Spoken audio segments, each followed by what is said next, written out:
Hi guys, this is Miss Rodriguez. I'm going to be reading Sweetness by Toni Morrison to you guys if you would like to follow along.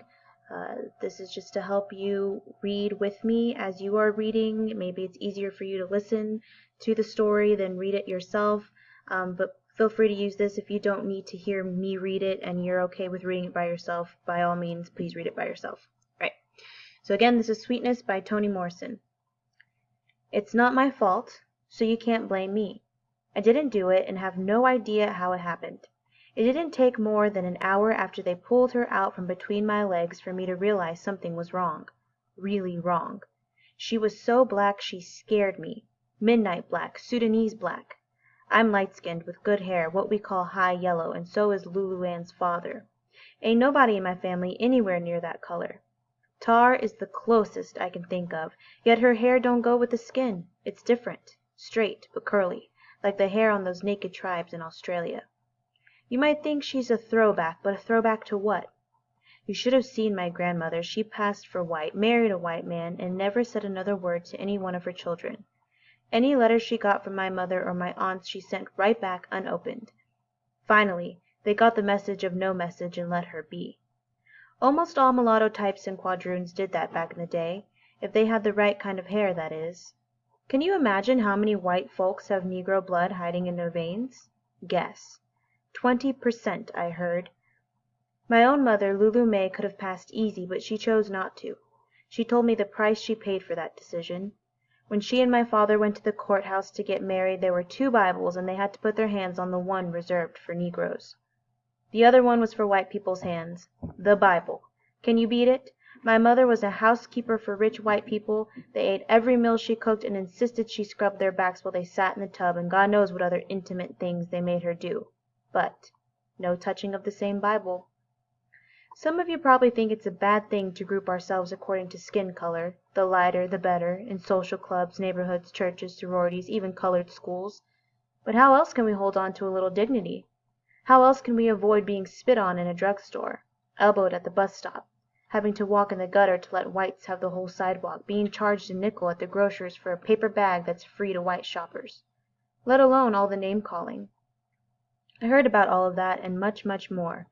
But because of my mother's skin color, she wasn't stopped from trying on hats or using the ladies' room in the department store, and my father could try on shoes in the front part of the shoe store, not in the back room.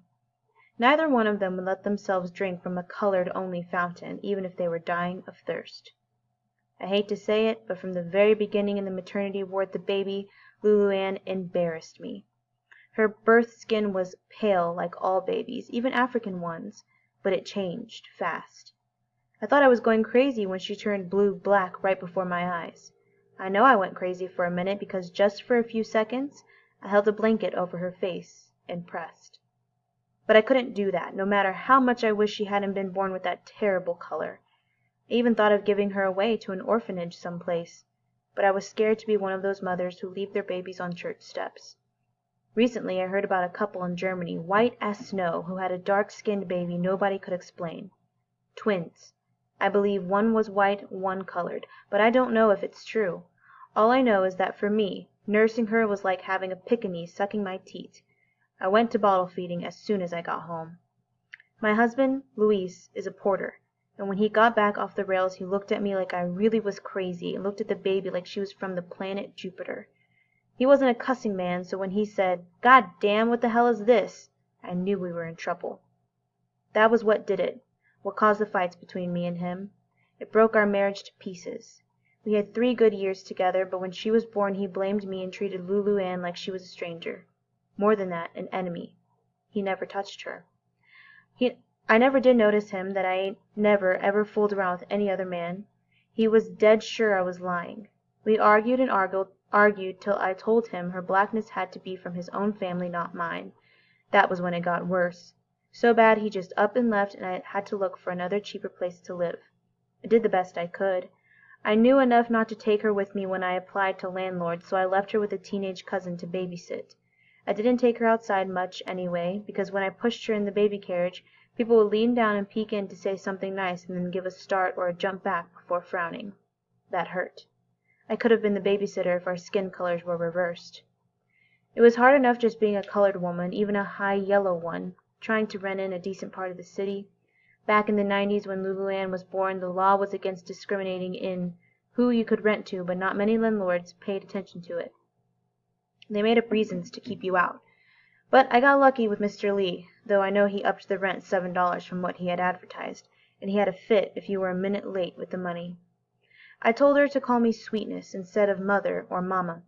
It was safer, her being that black and having what I think are two thick lips and calling me Mama would have confused people. Besides, she has funny colored eyes, crow-black with a blue tint, something witchy about them, too. So it was just us two for a long time, and while I don't have to tell you how hard it is being an abandoned wife, I guess Luis felt a little bit bad after leaving us like that because a few months later on he found out where I'd moved to and started sending me money once a month, though I never asked him to and didn't go to court to get it. His $50 money orders and my night job at the hospital got me and Lulu Ann off welfare, which was a good thing. Wish they would stop calling it welfare and go back to the word they used when my mother was a girl. Then it was called relief. Sounds much better, like it's just a short-term breather while you get yourself together. Besides, those welfare clerks are mean as spit. When I finally got work and didn't need them anymore, I was making more money than they ever did.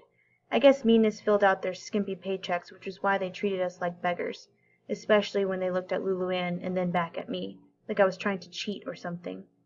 Things got better, but I still had to be careful, very careful in how I raised her. I had to be strict, very strict. Lulu Ann needed to learn how to behave, how to keep her head down and not make too much trouble. I don't care how many times she changes her name. Her color is a cross she will always carry. But it's not my fault. It's not my fault. It's not.